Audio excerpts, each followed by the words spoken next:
ಇವತ್ತು ಕಾರ್ಗಳ ಸಂಖ್ಯೆ ತಗೊಳ್ರಿ, ಸುಮ್ಮನೆ 2024-25ರಲ್ಲಿ ಬೆಂಗಳೂರಲ್ಲಿ 25 ಲಕ್ಷ ಕಾರ್ಗಳಿದೆ. ಇಡೀ ರಾಜ್ಯದಲ್ಲಿ ಇರ್ತಕ್ಕಂಥದ್ದು 49 ಲಕ್ಷ. ಇಡೀ ರಾಜ್ಯದಲ್ಲಿ ಇರ್ತಕ್ಕಂಥದ್ದು 49 ಲಕ್ಷ. ಅಂದರೆ ಬೆಂಗಳೂರಲ್ಲಿ ಇರ್ತಕ್ಕಂಥ ರಸ್ತೆಗಳ ಮೇಲೆ ಎಷ್ಟು ಒತ್ತಡ ಇದೆ, ಎಷ್ಟು ವೆಹಿಕಲ್ಸ್ ಓಡಾಡ್ತಾ ಇರ್ತಕ್ಕಂಥದ್ದನ್ನ ತಾವು ಅರ್ಕೊಳ್ಬೇಕಾಗ್ತದೆ. ಬೆಂಗಳೂರು ಅಂತಂದರೆ ಮನುಷ್ಯನಲ್ಲಿರ್ತಕ್ಕಂಥ ಇವತ್ತು ಬೆಂಗಳೂರು ಹೃದಯ ಇದ್ದಂಗೆ ಕರ್ನಾಟಕಕ್ಕೆ. ಈ ಹೃದಯ ಇಡೀ ದೇಹಕ್ಕೆ ಬ್ಲಡ್ಡನ್ನು ಪಂಪ್ ಮಾಡ್ತಾ ಇರ್ತದೆ. ಆದರೆ ಇವತ್ತು ಈ ಹೃದಯಕ್ಕೆ ಆಂಜಿಯೋಗ್ರಾಮ್ ಆಗೋಗಿದೆ, ಆಂಜಿಯೋಬ್ಲಾಸ್ಟು ಆಗೋಗಿದೆ. ಯಾವತ್ತು ಹಾರ್ಟ್ ಅಟ್ಯಾಕ್ ಆಗ್ತದೋ ಗೊತ್ತಿಲ್ಲ. ಬೆಂಗಳೂರು ಅಷ್ಟು ಘೋರವಾದಂಥ ಪರಿಸ್ಥಿತಿಯಲ್ಲಿ ಹೋಗಿರ್ತಕ್ಕಂಥದ್ದು. ಇವತ್ತು ಬೆಂಗಳೂರು ಉಸ್ತುವಾರಿ ಸಚಿವರು ಇಲ್ಲ, ಅವರು ಸಾಕಷ್ಟು ದೊಡ್ಡ ದೊಡ್ಡ ಯೋಜನೆಗಳನ್ನು ಹಾಕಿದ್ದಾರೆ, ನಮ್ದೇನು ವಿರೋಧ ಇಲ್ಲ. ನಾವು ಕೂಡ ಸುರಂಗದ ರಸ್ತೆಗಳು, ಡಕ್ಗಳು, ಡಬಲ್ ಡಕ್ಕರ್ಗಳು ನಮಗೆಲ್ಲ ಕೂಡ ಆಗಬೇಕು. ಆದರೆ ಬೆಂಗಳೂರು ಉಸ್ತುವಾರಿ ಸಚಿವರಾಗಿದ್ದು ಇವತ್ತುವರೆಗೂ ಕೂಡ ನಮ್ಗೆ ಅನುದಾನ ಕೊಟ್ಟಿರ್ತಕ್ಕಂಥದ್ದು 10 ಕೋಟಿ ರೂಪಾಯಿ. 2.5 ವರ್ಷಕ್ಕೆ ಬೆಂಗಳೂರು ನಮ್ಗೆ ಕೊಟ್ಟಿರೋದು ಅವರ ಅನುದಾನ 10 ಕೋಟಿ ರೂಪಾಯಿ ಕೊಟ್ಟಿದ್ದಾರೆ ಅಧ್ಯಕ್ಷರೇ. ಬಹುಶಃ ಈಗೇನಾದರೂ ಒಂದು 10 ಕೋಟಿ ರೂಪಾಯಿ ಕೊಡ್ಬೋದು. ಇವತ್ತು PRR road, peripheral ring road 20 ವರ್ಷದಿಂದ ಕೂಡ ನೆನೆಗುದಿಗೆ ಬಿದ್ದಿದೆ. ಎಲ್ಲಿ ನೈಸ್ ರೋಡಿಂದ, ಏರ್ಪೋರ್ಟ್ ರೋಡಿಂದ ಹೊಸೂರು ರೋಡ್ ಲಿಂಕ್ ಆಗ್ತದೆ, ನೈಸ್ ಟು ನೈಸ್ ಲಿಂಕ್ ಆಗ್ತದೆ. ಅದಾದರೆ ರಸ್ತೆ ಶೀಘ್ರದಲ್ಲಾದರೆ ಬೆಂಗಳೂರು ಒಳಗಡೆ ಬರ್ತಕ್ಕಂಥ ಒತ್ತಡ, ತಾವೆಲ್ಲ ಏನು ಬರ್ತೀರಿ, ಇವತ್ತು ನನಗೆ ಯಲಹಂಕ ಕ್ಷೇತ್ರಕ್ಕೆ Magadi road, Tumakuru road, Doddaballapura road, airport road ಇಷ್ಟು ನನಗೆ ಲಿಂಕ್ ಆಗ್ತದೆ. ರಾಜ್ಯದ 70-80% ತಾವೇನು ಶಾಸಕರು ಬರ್ತಾ ಇದ್ದೀರಿ ನನ್ನ ಕ್ಷೇತ್ರದೊಳಗಡೆ ಬರಬೇಕು. ನೀವು ಬಂದಂಥ ವೆಹಿಕಲ್ಗಳೆಲ್ಲ ನನ್ನ ಕ್ಷೇತ್ರದೊಳಗಡೆ ಹೋಗ್ತವೆ. ಇಡೀ ರೋಡ್ಗಳು ಒಟ್ಟಾಗಿದೆ. ಅದಕ್ಕೆ ಎಲ್ಲ ಶಾಸಕರ ಅನುದಾನನೂ ಸ್ವಲ್ಪ ಸ್ವಲ್ಪ ಕೊಟ್ಟರೆ ಒಳ್ಳೆಯದು. ನೀವು 4 ರೋಡ್ಗಳು ಬರ್ತಾ ಇರೋದ್ರಿಂದ ಪೆರಿಫೆರಲ್ ರಿಂಗ್ ರೋಡು ಈಗ ಮೊನ್ನೆ ಉಪಮುಖ್ಯಮಂತ್ರಿಗಳು ಹೇಳಿದ್ದಾರೆ, ನಾನು ಸೂಕ್ತ ಪರಿಹಾರವನ್ನು ಕೊಟ್ಟು ಮಾಡ್ತೀನಿ ಅಂತೇಳಿ. ನಾನು ಅವ್ರ ಜೊತೆಯಲ್ಲಿ 2 ಸರಿ ಸಭೆ ಮಾಡಿದ್ದೀನಿ. ನಿಮ್ಗೆ ಯಾವ ಸಹಕಾರ ಬೇಕಾದರೂ ಕೊಡ್ತೀನಿ, ರೈತರಿಗೆ ಸೂಕ್ತ ಪರಿಹಾರ ಕೊಡ್ರಿ, ನಾನು ನಿಂತ್ಕೊಂಡು ಆ ರಸ್ತೆಯನ್ನು ಮಾಡಿಸ್ತೀನಿ ಅಂತೇಳಿ. ಅದ್ರ ಜೊತೆಯಲ್ಲಿ PRR 2 ಅಂತೇಳಿ ಅದನ್ನು ಬಿಟ್ಬಿಟ್ಟಿದ್ದೀವಿ ನಾವು, ಯಾಕಂದರೆ ನೈಸ್ ರೋಡ್ ಇದೆ ಅಂತೇಳಿ. ಈಗ PRR 2 ಮಾಡವ್ರೆ 6,000 ಮನೆಗಳಿದೆ ಅಧ್ಯಕ್ಷರೇ. ಅದು ಹೇಗೆ ಅಂತಂದರೆ ತುಮಕೂರು ರೋಡಿಂದ ಉಲ್ಟಾ ವಾಪಸ್ ಮಾಗಡಿ ರೋಡಿಂದ ಹೊಸೂರು ರೋಡ್ಗೆ ಲಿಂಕ್ ಆಗ್ತಕ್ಕಂಥದ್ದು. ಅದಕ್ಕೆ ಯಾವಾಗ ಪರಿ ಕೊಡ್ತಾರೋ, ಇದಕ್ಕೆ 23,000 ಕೋಟಿ, ಅದಕ್ಕೂ ಒಂದು 23,000 ಕೋಟಿ. ಇವತ್ತು ನಮ್ಮಲ್ಲಿ IRR ಮಾಡವ್ರೆ. ಅದ್ರ ಇರೋ ರೋಡ್ಗೆನೆ ಮದುವೆ road, Dobbaspet airport road 150 kilometre ಒಂದು ರಸ್ತೆಯನ್ನು ಮಾಡಿದ್ರು ಹಿಂದೆ, ಅದು 10 ಪ್ಯಾಕೇಜಲ್ಲಿ. ಈಗ ರಸ್ತೆ ಪೂರ್ಣ ನಿಂತೋಗಿದೆ. ಉದಾಹರಣೆಗೆ ತುಮಕೂರು ರೋಡು, ಡಾಬಾಸ್ಪೇಟೆ ಏರ್ಪೋರ್ಟ್ಗೆ ಹೋಗುವಂಥ ರೋಡು ಅರ್ಧ ರೋಡ್ ಮಾಡವ್ರೆ, ಅರ್ಧ ನಿಲ್ಸಾಕವ್ರೆ. ಇಲ್ಲ ನ್ಯಾಯ ಎಲ್ಲಿ ನೀವು ಹೊಸಕೋಟೆ ರೋಡ್ ಹೇಳ್ತಾ ಇದ್ದೀರಿ, ಅದಲ್ಲ. ಡಾಬಾಸ್ಪೇಟೆ, ಮಧುರೆ, ರಾಜಾನಕುಂಟೆ ಅಲ್ಲಿಂದ ಏರ್ಪೋರ್ಟ್ ರೋಡ್ಗೆ ಹೋಗ್ತದೆ ಒಂದು ಪ್ಯಾಕೇಜು. ಈ ಥರ ಇಡೀ ಬೆಂಗಳೂರು ಸುತ್ತು 150 ಕಿಲೋಮೀಟರ್ ಅಷ್ಟೇ 4 ಲೇನ್ ರೋಡು. ಈಗ ರಾಜಾನಕುಂಟೆ ಹತ್ರ ಫ್ಲೈಓವರ್ ಇಲ್ಲ, ನಿಲ್ಸಾಕವ್ರೆ ದುಡ್ಡಿಲ್ಲ ಅಂತ. ಇದ್ರ ಮಧ್ಯದಲ್ಲಿ 2023ರಲ್ಲಿ ನಮ್ಮ ಸರ್ಕಾರ ಇದ್ದಾಗ ಅಂತ ಕಾಣ್ತದೆ ಇಂಟರ್ಮೀಡಿಯೇಟ್ ರಿಂಗ್ ರೋಡ್ ಅಂತೇಳಿ ಮಾಡಿದ್ದೀವಿ. ಅದನ್ನು 90 ಮೀಟರ್ ವೈಡನ್ ಮಾಡುವಂಥ ಇರೋ ರೋಡ್ನೇ ಮಾಡ್ತಾ ಇಲ್ಲ. ಇನ್ನು 90 ಮೀಟರ್ ಮಾಡಿ ಈಗೇನ ಪ್ಲಾನ್ ಅಪ್ರೂವಲ್ಗೆ ಹೋದರೆ ಪ್ಲಾನ್ ಅಪ್ರೂವಲ್ ಕೊಡ್ತಾ ಇಲ್ಲ, ರಸ್ತೆನೂ ಇಲ್ಲ, ಪ್ಲಾನ್ ಅಪ್ರೂವಲ್ ಕೊಡ್ತಾ ಇಲ್ಲ.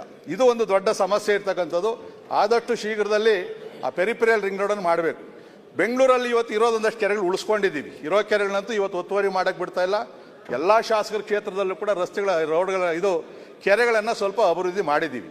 ಆದರೆ ಮೇಂಟೆನೆನ್ಸ್ ದುಡ್ಡು ಕೊಡ್ತಾ ಇಲ್ಲ. ಇತ್ತೀಚೆಗೆ ಒಂದ್ಸರಿ ಕೆರೆಗೆ ಮೇಂಟೆನೆನ್ಸ್ ದುಡ್ಡು ಕೊಡಲಿಲ್ಲ ಅಂದರೆ ಕೆರೆ ಕೊಲಾಪ್ಸ್ ಆಗ್ತದೆ.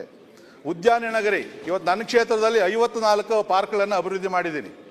ವಾಕಿಂಗ್ ಟ್ರ್ಯಾಕು, ಜಿಮ್ಗಳು ಎಲ್ಲ ಹಿಂದಿನ ಸರ್ಕಾರದಲ್ಲಿ ಬೇರೆ ಬೇರೆ ವಿರೋಧ ಪಕ್ಷದಲ್ಲಿ ಇದ್ದಾಗ ಕೂಡ ನಾವು ಗ್ರಾಂಟ್ಗಳನ್ನು ತಗೊಂಡಿದ್ದೀವಿ. ಇವತ್ತು ಲೈಟ್ ಇಲ್ಲ ಅಧ್ಯಕ್ಷರೇ, ಬೆಂಚ್ಗಳು ಮುರಿದೋಗವೆ, ವಾಕಿಂಗ್ ಟ್ರ್ಯಾಕ್ ಇಲ್ಲ. ಇವತ್ತು ನಾವೇನಾದರೂ ಒಂದು ವಾರ ಸ್ನಾನ ಮಾಡಲಿಲ್ಲ ಅಂದರೆ, ಶೇವಿಂಗ್ ಮಾಡಲಿಲ್ಲ ಅಂದರೆ ನಮ್ಮ ಪರಿಸ್ಥಿತಿ ಹೆಂಗಿರ್ತದೆ, ವಿಕಾರವಾಗಿರ್ತೀವೋ. ಇವತ್ತು ನಮ್ಮ ಪಾರ್ಕ್ಗಳು, ರಸ್ತೆಗಳು ಆ ಥರ ವಿಕಾರವಾಗಿದೆ. ಅದ್ರದ್ದು ಯಾವುದಾದ್ರೂ ಒಂದು ಕ್ಷೇತ್ರದ, ಒಂದು ರಾಜ್ಯದ, ನಗರದ ಸುಂದರೀಕರಣ ಅಂತಂದರೆ ರಸ್ತೆಗಳು ಮೇನ್ ಇಂಪಾರ್ಟೆಂಟು. ಈಗ ನಾವು ಹೊರದೇಶಗಳಿಗೆ ಹೋಗ್ತೀವಿ, ಆ ರಸ್ತೆ ನೋಡಿ ಎಷ್ಟು ಚೆನ್ನಾಗಿದೆ, ಫ್ಲೈಓವರ್ ಎಷ್ಟು ಚೆನ್ನಾಗಿದೆ, ಅಲ್ಲಿ ಪಾರ್ಕ್ಗಳು ಹೆಂಗೆ ಮಾಡಿದ್ದಾರೆ ಅಂತ ನೋಡ್ತೀವಿ. ಇವತ್ತು ಬೆಂಗಳೂರಿಗೆ ಬಂದ ತಕ್ಷಣ ಶುರುವಾಗುವಂಥದ್ದೇ ಟ್ರಾಫಿಕ್ ಸಮಸ್ಯೆ, ದೊಡ್ಡ ಟ್ರಾಫಿಕ್ ಸಮಸ್ಯೆ. ಏನಾಗಿದೆ ಅಂತ ಅರ್ಥ ಆಗ್ತಾ ಇಲ್ಲ. ಸರ್ಕಾರಕ್ಕೆ 2-3 ಸರಿ ನಾವು ಗೃಹ ಸಚಿವರು ಕೂಡ ಒತ್ತಾಯವನ್ನು ಮಾಡಿದ್ದೀವಿ. ನಿಮಗೂ ಅನುಭವ ಆಗಿರ್ತದೆ. ಬೆಂಗಳೂರು ಒಳಗಡೆ ಬರಬೇಕು ಅಂದರೆ ನಾವು ಏರ್ಪೋರ್ಟ್ಗೆ ಹೋಗೋ ರೀತಿಯಲ್ಲಿ 3 ಗಂಟೆ ಮೊದಲೇ ಮನೆ ಬಿಡಬೇಕು. ನಾವು 9 ಗಂಟೆಗೆ ಮನೆ ಬಿಟ್ಟರೆ ಇಲ್ಲಿ ಬರೋಕ್ಕೆ 2 ಅವರ್ ಆಗ್ತದೆ. ಇವತ್ತು ನಮಗೆ ಎಲ್ಲಾದರೂ ಒಂದು ಹೊಸ ಫ್ಲೈಓವರ್ ಎಲ್ಲಾದರೂ ಮಾಡಿದ್ದೀರಾ? ಮೊನ್ನೆ ಒಂದು ಫ್ಲೈಓವರ್ ಮಾಡಿದ್ರು, ಅದು ನಾನು BDA ಚೇರ್ಮನ್ ಆಗಿದ್ದಾಗ ಅದನ್ನು ಗುದ್ಲಿ ಪೂಜೆ ಮಾಡಿ ಗ್ರ್ಯಾಂಟ್ ಕೊಟ್ಟಿರ್ತಕ್ಕಂಥದ್ದು. ಅದಾದಮೇಲೆ ಇಡೀ ಬೆಂಗಳೂರಲ್ಲಿ 12 ಕಾರಿಡಾರ್ ರೋಡ್ ಬರ್ತವೆ, ಬೆಂಗಳೂರಿಗೆ ಎಂಟ್ರಿ ಆಗುವಂಥ ರೋಡ್ಗಳು. ಇವತ್ತುವರೆಗೂ ಅದನ್ನು ಡೆವಲಪ್ಮೆಂಟ್ ಮಾಡಿಲ್ಲ. ಇವತ್ತು ನೋಡಿದ್ರಿ ರೋಡ್ಗಳಲ್ಲಿ ಗಲಾಟೆ ಆಗ್ತಾ ಇರ್ತದೆ ಗೊತ್ತಲ್ವಾ? ಕಾರು ಆಪೋಸಿಟ್ ಬಂದರು ಅಂತೇಳಿ ದಿನ ಬೆಳಗಾದರೂ ಜಗಳಗಳು, ಹೊಡೆದಾಟಗಳು, ಕೇಸ್ಗಳು. ಯಾಕೆ ಅಂತಂದರೆ ಈ ಟ್ರಾಫಿಕ್ ಸಮಸ್ಯೆ ಬಗೆಹರಿಸಕ್ಕೆ ಆಗ್ತಾನೆ ಇಲ್ಲ. ಅದರಲ್ಲಿ ಎಷ್ಟು ಕೇಸ್ಗಳಾಗೋಗಿದೆಯೋ. ರೋಡ್ಗಳಲ್ಲೆಲ್ಲ ಗಾಡಿ ನಿಂತಿರ್ತವೆ, ಟೋ ಮಾಡೋದಿಲ್ಲ, ಪೆನಾಲ್ಟಿ ಹಾಕೋದು ಪೊಲೀಸರಿಗೆ ಅಧಿಕಾರ ಕೊಟ್ಟಿಲ್ಲ. ರಾಂಗ್ ಸೈಡ್ 3 ಜನ ಬರ್ತಾರೆ, ಫೋಟೋ ಹೊಡ್ಕೊಬೇಕು ಅಷ್ಟೇ ಅವನಿಗೆ. ಮೊನ್ನೆ DCM ಅವರು ಒಂದು ಸ್ಕೂಟ್ರಲ್ಲಿ ಟ್ರಯಲ್ ಮಾಡಿಬಿಟ್ರು, 18,000 ಪೆನಾಲ್ಟಿ ಇತ್ತು ಆ ಸ್ಕೂಟ್ರ್ ಮೇಲೆ. ಅವ್ನು ಕಟ್ಟೋದೇ ಇಲ್ಲ, ಅವನು ಆ ಸ್ಕೂಟ್ರ್ ಮಾರಿದ್ರೆ 10,000 ಬರ್ತದೆ. ಸ್ಪಾಟ್ ಫೈನ್ ಹಾಕಬೇಕು. ಯಾರೋ TVಯಲ್ಲಿ ಬಂತು, ಪೇಪರಲ್ಲಿ ಹಾಕ್ತಾರೆ, ಅವ್ರು ಯಾರೋ ಒಬ್ಬರು ಓಡೋಗ್ತಾನೆ ಗಾಡಿಯಿಂದ ಅಂತೇಳಿ TV ಮಾಧ್ಯಮಗಳಲ್ಲಿ ಬರ್ತದೆ. ಹಾಗಂತೇಳಿ ನಾವು ಕಾನೂನನ್ನು ಸರಿಯಾದ ರೀತಿಯಲ್ಲಿ ಚಲಾಯಿಸಬೇಕು, ಗಾಡಿಗಳನ್ನು ಟೋ ಮಾಡಬೇಕು, ಪೆನಾಲ್ಟಿ ಹಾಕಬೇಕು. ಇಲ್ಲಾಂದರೆ ಬೆಂಗಳೂರು ಕೈಗೆ ಸಿಗೋದಿಲ್ಲ. ಜನ ಇವತ್ತು ಯಾರು ಬೆಂಗಳೂರು ಬರ್ತಾ ಇದ್ದಾರೆ ವಾಪಸ್ ಊರುಗಳು ಹೋಗ್ತಾ ಇದ್ದಾರೆ. ಇವತ್ತು ನೋಡ್ರಿ ಬೆಂಗಳೂರು ಇರ್ತಕ್ಕಂಥವರೆಲ್ಲ ಹೊರವಲಯದಲ್ಲಿ ಇವತ್ತು ಮನೆ ಕಟ್ಕೊಂಡು ಬರ್ತಾವ್ರೆ. ಈ ಸಮಸ್ಯೆ ನೋಡಿಕೊಂಡು ಬಂದು ಅಧ್ಯಕ್ಷರೇ ಸರ್ ಮುಗಿಸ್ಬಿಡಿ ಸರ್. ನಮ್ಮ ಕ್ಷೇತ್ರ ಅಧ್ಯಕ್ಷರೇ 2 ನಿಮಿಷ, ನಾನು ಜಾಸ್ತಿ ಮಾತಾಡಲ್ಲ, ಸಬ್ಜೆಕ್ಟ್ ಬಿಟ್ಟು ನಾನು ಹೋಗ್ತಾನೆ ಇಲ್ಲ. ಬಂದೇ ಬರಕ ನನ್ನ ಯಲಹಂಕ ಕ್ಷೇತ್ರ ಕೆಂಪೇಗೌಡರ ರಾಜಧಾನಿ, ಅವ್ರು ಹುಟ್ಟಿರೋದು. ಕೆಂಪೇಗೌಡರ ಹೆಸರು ಬಹಳ ಜನ ಹೇಳ್ತಾರೆ, ಪ್ರತಿಮೆಗಳನ್ನು ಮಾಡ್ತಾರೆ, ಹಾರಗಳಾಗ್ತೀವಿ, ಜಯಂತಿಗಳನ್ನ ಮಾಡ್ತೀವಿ. ಆದರೆ ಕೆಂಪೇಗೌಡರು ಹುಟ್ಟಿದಂಥ ಯಲಹಂಕ ಗ್ರಾಂಟ್ ಕೊಡ್ತಾ ಇಲ್ಲ. ಕೆಂಪೇಗೌಡರು ಮಾಡಿದಂಥ ಅವಮಾನ ಅಲ್ವಾ ಅದು? ಅಲ್ಲ, ಫಸ್ಟ್ ಅಲ್ಲಿ ಕೊಡ್ಬೇಕಲ್ವಾ? ಕೊಟ್ಟಾದ್ಮೇಲೆ ಈ ಕಡೆ ಬರ್ಬೇಕಲ್ವಾ ಅದರಲ್ಲಿ? ಅಧ್ಯಕ್ಷರೇ ಇಡೀ ಬೆಂಗಳೂರಿಗೆ ಕೊಡ್ಲಿ ಅಧ್ಯಕ್ಷರೇ, ನಮ್ಮಿಂದ ಶುರುವಾಗ್ಲಿ, ಇಡೀ ಬೆಂಗಳೂರಿಗೂ ಕೊಡ್ಲಿ. ಅಧ್ಯಕ್ಷರೇ, ಮುಖ್ಯಮಂತ್ರಿಗಳು ಒಂದು ಮಾತನ್ನು ಹಿಂದೆ ಹೇಳಿದ್ರು, ನಾನಿನ್ನೂ ಚುನಾವಣೆಗೆ ನಿಂತ್ಕೊಳ್ಳಲ್ಲ, ರಾಜಕಾರಣ ಬಿಡೋದಿಲ್ಲ, ನಾನಿನ್ನು ಚುನಾವಣೆಗೆ ನಿಂತ್ಕೊಳ್ಳಲ್ಲ ಅಂತ ಹೇಳಿದ್ರು. ಬಹುಶಃ ಇದು ಕೊನೆ ಮುಖ್ಯಮಂತ್ರಿ ಸ್ಥಾನ ಅವ್ರದ್ದು. ಹೋಗೋ ಟೈಮಲ್ಲಿ ಒಳ್ಳೆ ಹೆಸರು ತಗೊಂಡು ಹೋಗ್ಲಿ ಅವರು. ಇಲ್ಲ, ಈ ಸರಿ ಆಗ್ತದೆ ಈ ಸರಿ, ಯಾಕಂದ್ರೆ ಈ ಸರಿ ಸ್ವಲ್ಪ ಆಗಿನ ವೇಗ ಇಲ್ಲ. ಅವರು ಮುಖ್ಯಮಂತ್ರಿಗಳಾಗಿದ್ದಾಗ ಕೂಡ ನಾವು ವಿರೋಧ ಪಕ್ಷದಲ್ಲಿ ಇದ್ದಾಗೂ ಗ್ರಾಂಟ್ ಕೊಟ್ಟವ್ರೆ, ನಮ್ಗಿಲ್ಲ ಅಂತಲ್ಲ, ತಗೊಂಡಿದ್ದೀವಿ ನಾವು. ಸಮ್ಮಿಶ್ರ ಸರ್ಕಾರ ಇದ್ದಾಗ ಕೂಡ ನಮ್ಗೆ ಗ್ರಾಂಟ್ ಕೊಟ್ಟವ್ರೆ. ಆದರೆ ಈ ಸರ್ಕಾರ ಬಂದಾಗ ಮುಖ್ಯಮಂತ್ರಿಗಳಾಗಿ ಸಿದ್ದರಾಮಯ್ಯನವರಾದಾಗ ನಾವು ಅನ್ಕೊಂಡ್ವಿ ಪಕ್ಷಪಾತ ಮಾಡೋದಿಲ್ಲ. ಯಾಕಂದರೆ ಒಂದು ಸಮಾಜವಾದದಿಂದ ಹಿಂದೆ ಬಂದಿರೋದ್ರಿಂದ ಅವ್ರ ಪಾರ್ಟಿ ನೋಡೋದಿಲ್ಲ, ಎಲ್ಲರಿಗೂ ಸಮಾನವಾದಂಥ ಅನುದಾನವನ್ನು ಕೊಡ್ತೀವಿ ಅಂತೇಳಿ. ಅವ್ರು ಯಾಕೆ ಅಂತಂದರೆ ಈ ಸರಿ ಕೊನೆ ಅವಧಿ ಅಂತ ಅಂದ್ಕೊಂಡಿದ್ವಿ, ನಿಂತ್ಕೊಂಡ್ರೆ ನಮ್ದೇನು ಅಭ್ಯಂತರ ಇಲ್ಲ. ಆದರೆ ಅವ್ರಿಗೆ ಈ ಕೊನೆ ಅವಧಿಯಲ್ಲಿ ನಾನು ತಾರತಮ್ಯವನ್ನು ಮಾಡಿದ್ದೀನಿ, BJPನವ್ರಿಗೂ JDS ಅವ್ರಿಗೆ ಅನುದಾನ ಕಮ್ಮಿ ಕೊಡ್ತೀನಿ. ಕೆಟ್ಟ ಹೆಸರು ಬರೋದು ಬೇಡ ಅಧ್ಯಕ್ಷರೇ, ಕೆಟ್ಟ ಹೆಸರು ಬರಬಾರ್ದು, ಅವ್ರು ಒಳ್ಳೆ ಹೆಸರೇ ಇರಬೇಕು. ಅವ್ರಿಗೇನು 50 ಕೋಟಿ ಕೊಟ್ಟಿದ್ದೀರೋ ನಮ್ಗೆ 1 ಕೋಟಿ ಕಮ್ಮಿ ಕೊಡ್ರಿ, 49 ಕೋಟಿ ಕೊಡ್ರಿ, ಅವ್ರದೇ ಜಾಸ್ತಿ ಇರಲಿ. ಬಟ್ ಇಲ್ಲಿವರೆಗೂ ಕೂಡ ಹಣ ನಮ್ಮ ಕ್ಷೇತ್ರದಲ್ಲಿ ಅಧ್ಯಕ್ಷರೇ ನಿಮ್ ಸರ್ಕಾರ ಅಧ್ಯಕ್ಷರೇ ಅಲ್ಲಿ ಕೂತ್ಕೊಂಡು ಮಾತಾಡ್ಬೇಡಿ. ಕಷ್ಟ ಅಲ್ಲ, ನಾವು ಒಂದು ಟ್ರಾನ್ಸ್ಫರ್ ಕೇಳಲಿಲ್ಲ. ಓಕೆ, ಯಾವುದು ನಾವು ಮಂತ್ರಿಗಳ ಹತ್ರ ಹೋಗಿ ನಮ್ಗೆ ವರ್ಗಾವಣೆ ಮಾಡ್ರಿ ಇಂಥದನ್ನ ಕೇಳೋಲ್ಲ. ಕೆಲ್ಸಕ್ಕೆ ಹೋಗ್ತಾ ಇದೀವಿ ನಾವು. ಓಕೆ, ಸಹಜವಾಗಿ ಅಲ್ಲಿ ಏನ್ ಕಾಂಗ್ರೆಸ್ ಅವ್ರು ನಮ್ಮ ಕ್ಷೇತ್ರದಲ್ಲಿ ಇಲ್ವೇನ್ರಿ? ನಿಮ್ ಕ್ಷೇತ್ರದಲ್ಲಿ BJP ಇಲ್ವಾ? ಸರಿ, ತಾರತಮ್ಯ ಯಾಕೆ ಮಾಡ್ಬೇಕು? ಅದಕ್ಕೆ ಅಧ್ಯಕ್ಷರೇ 50 ಕೋಟಿ ಬದಲು ನಮ್ 49 ಕೋಟಿ ಕೊಡ್ರಿ. ಬೆಂಗಳೂರಲ್ಲಿ 50 ಕೋಟಿ ಬದಲು ನಮ್ಗೆ 24 ಕೋಟಿ ಕೊಡ್ರಿ, 49 ಕೋಟಿ ಕೊಡ್ರಿ. ನಾವು ನಿಮ್ ಜೊತೆಲಿ ಇರ್ತೀವಿ.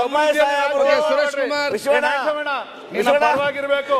ನಾಳೆ ಚುನಾವಣೆ ಆಗ್ತೀವಿ ಅಧ್ಯಕ್ಷರೇ.